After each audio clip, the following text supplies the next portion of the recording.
Good evening, this is Kuro and Dinosaur number 1. Got a tier 8 game. Is this tier 8? I thought this was tier 8. Nope, guess it's tier 7 game in my Blyska. Going over the matchmaking, there's an enemy Atlanta, Akatsuki, Shiratsuyu, Fusion, and T-22. All of the destroyers basically outspot me. Uh,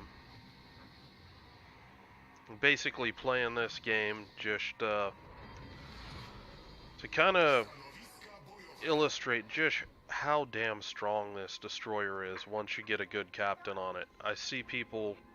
This is one of the most run down, complained about premium ships that I see in the game, and either I think that people don't have like a high point captain on it, or they're doing something wrong. Because I don't see any other way other than how you could consider this ship actually strong. I haven't changed my build since my previous Blyska videos. It's basically all about the guns, basic firing training. I did drop AFT. Um, I found it wasn't needed, and I would spend too much time actually outside of at much longer ranges, and that would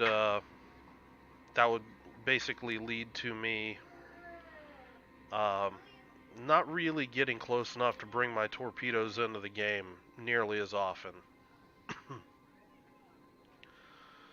So originally was thinking about cutting back in here, which is why I had my guns over here. But I see this Nachi, this Fiji is all coming in to support the Minakaze. So I'm just going to go wide, spot for the Dunkirk. Um, if there's a destroyer, see if I can run him off. Um, this is a big destroyer. It's got a lot of hit points for a tier 7. She's fast though, too. Deceptively fast. I mean, if you look, I've been cruising at 40.8 knots. Um, I do have a speed flag on, but I do not have speed boost active. Actually, I have rectified my build since I played this game. If you notice, I didn't have the speed boost module on it. I now do have that on my build. I do spot the T-22, and I mean, you're gonna see what I'm talking about with these guns. I mean, yeah, there's a quarter of his health right off. And it's this type of gunpowder that is just absolutely insane. And I mean, you're gonna know all about the fire chance. I mean, this ship, if you were to buy a ship to print you arsonist and wither flags, this is the destroyer, in my opinion. Uh, this ship with demo expert basically has light cruiser levels of, fires per minute, and it's a hoot and a half to drive. Um, I mean, you've got fantastic torpedoes. Yes, you only have, two sets of three, but because it's also triple mounts, your torpedoes actually reload pretty quick. This Congo has repaired the fire, so he is now priority number 1. And I'm just kiting out, just maintaining my distance. This Congo's starting to run. Smart move, but it's too late. Besides, he can't outrun this destroyer anyway.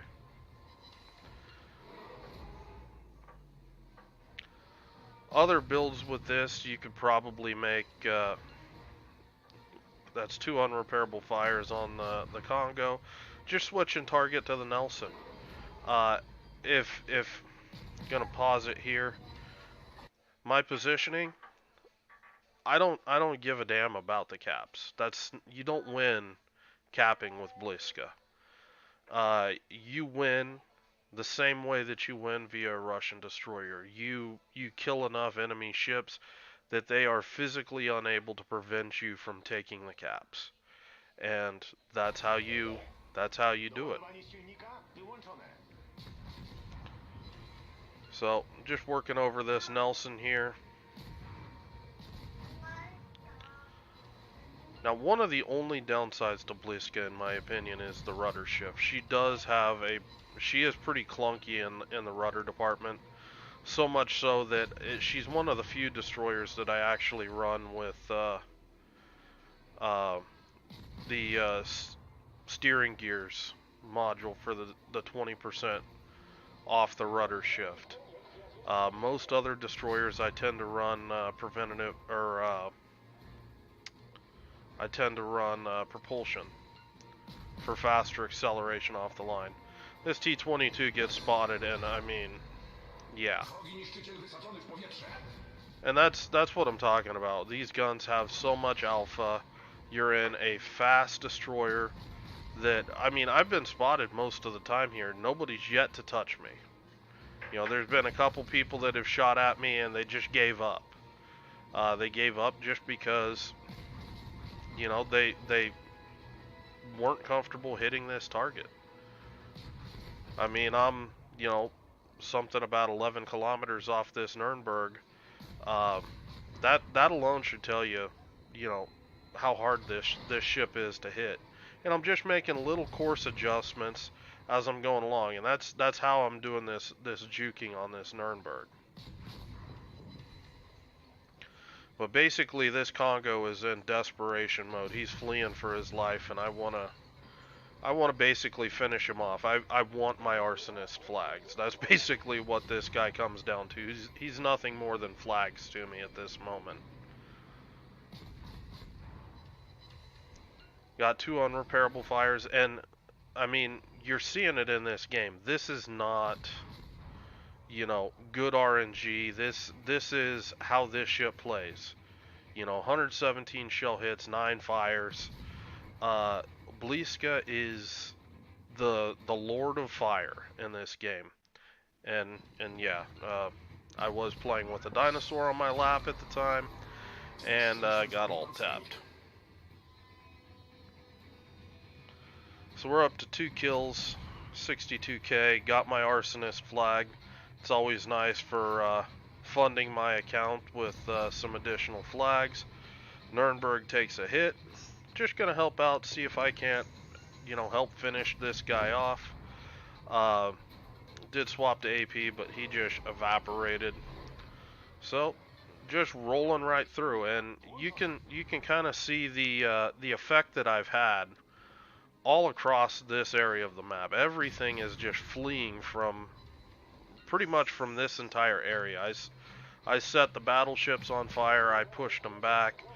You know, and that's enabled my entire team to push up. I killed the destroyer out here. You know, nobody out here is having a good time, except my team. That's the way it's supposed to be.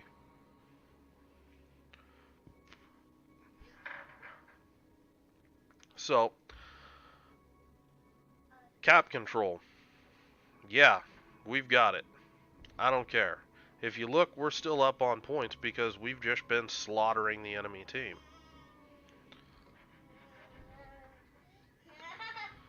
But basically, we've killed so many of them at this point that we're in good shape to push in and just take these caps right back. They're not going to actually be able to hold it.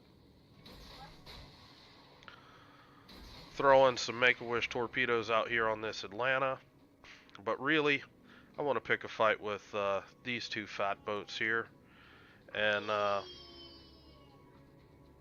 see what I can get done on these guys. Blyska, you're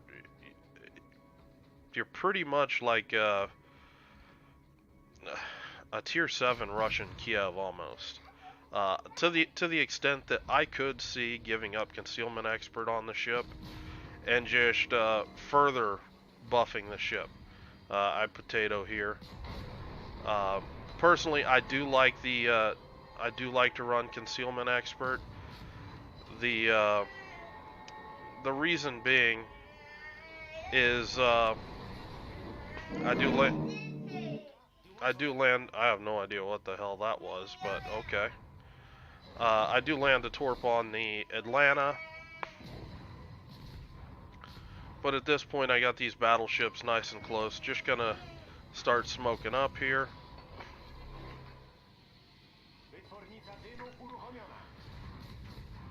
Double fire in that volley, and if you notice, I kind of am staggering shots around when there's no fires on ships to try to get that situation. That's 3 fires that fast on a tier 6 battleship.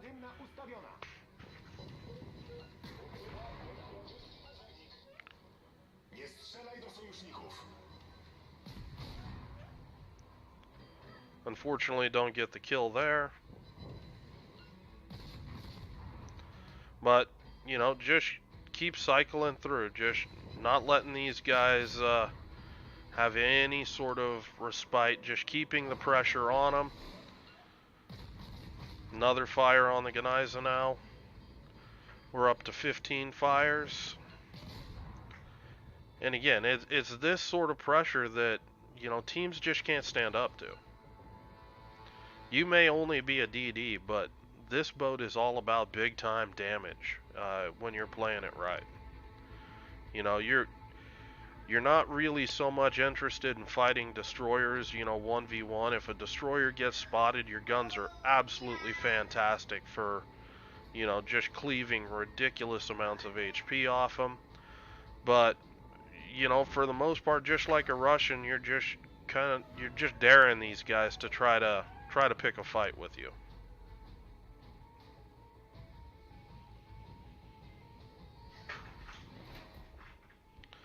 Just rushing in here on this Gneisenau now. I know the game's over, so just trying to get any sort of last damage that I can.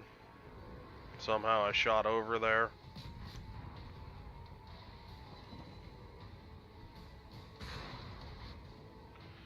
Finally got hit for the first time, I think. And just switching targets to the New Mexico.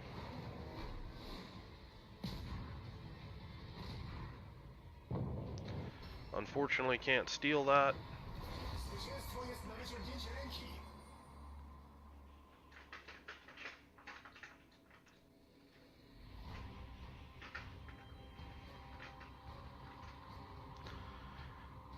But basically, to sum this boat up, if this looks like a hell of a lot of fun, it is. She's one of my favorite tier 7 destroyers. And again, if I'm farming fire flags, stuff like that for my account, this is the short list for ships that I bring out. She's up there with Kutuzov and things like that. They can just farm a ridiculous amount of fire damage. Here's spot this Akatsuki. And you know what? More than willing to pick this fight. Akatsuki smokes up, and just gonna play chill. Just gonna go run this Akatsuki down. Still got a little bit of speed boost left.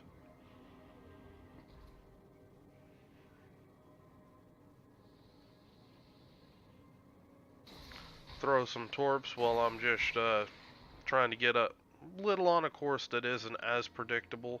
Try to see around behind this smoke screen. There he is.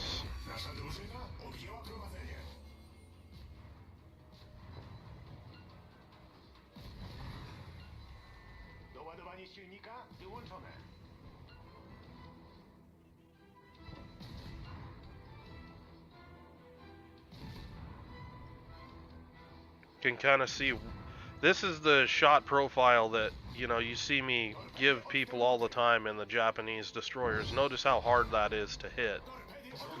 And it's not really until he basically overturns that I actually get a piece of him easy.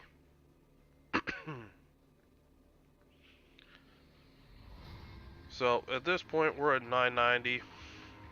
This game's gonna run out. We did finally break 100k. 3 kills.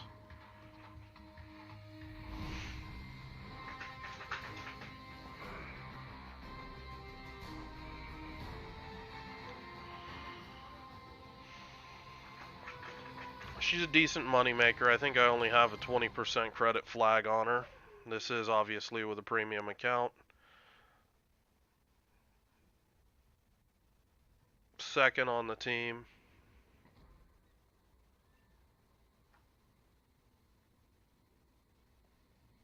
I think this Minx did a lot of capping. I didn't really do much in the way of caps. Only 10 points out of 180. But I mean here, almost a witherer on top of an arsonist.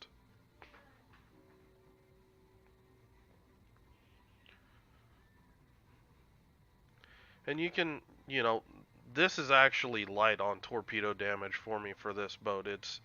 I usually have one, 2, 3 torpedo hits, plus usually most of the damage is fire damage.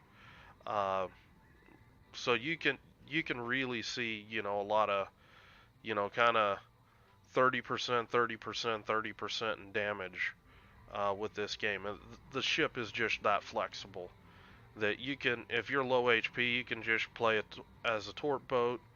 Um, if otherwise, you can, just keep rolling along.